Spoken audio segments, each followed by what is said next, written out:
The Edutopia video that I am writing a review on was made by Kurt Squire, who's a director from the University of Wisconsin-Madison. I thought the video was fascinating. Um, he starts the video by talking how gaming, and the video revolved around gaming, students gaming in order to develop skills for the 21st century. And so the video starts with him talking how the great thing about gaming is it is engaging for students and allows students to take on adult roles and use problem-solving strategies. So kids can collaborate with other kids around the world, which develops communication skills, and they can either take part in guilds or other types of games where there's real world situations and problems that they have to solve. For example, in some games, you might have to develop a civilization or write a charter for a civilization or develop a constitution.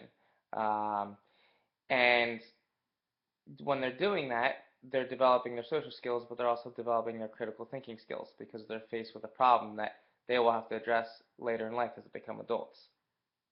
The one example he referenced was a game called Citizen Science, and it takes place there in Madison, where students are faced with a local challenge. The instance he used was a lake that needs to be cleaned up, and they would collaborate with kids in the community on how to clean up the lake. And in order to do that, what laws and legislations they'd have to go through to attempt to clean up the lake, and the science behind it.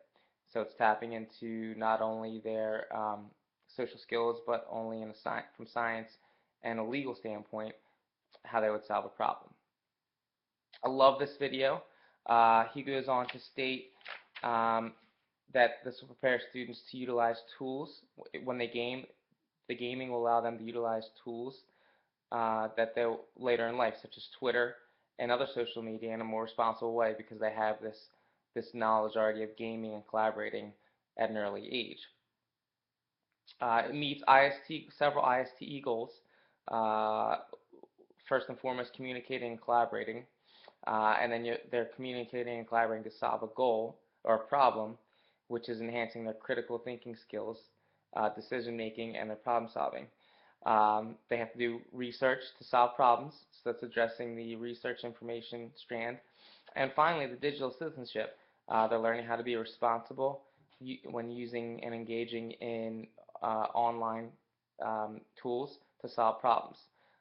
So again, it hits many of the standards, and I really enjoyed it. I think the games are awesome, and it's a glimpse into what the future looks like for kids utilizing games.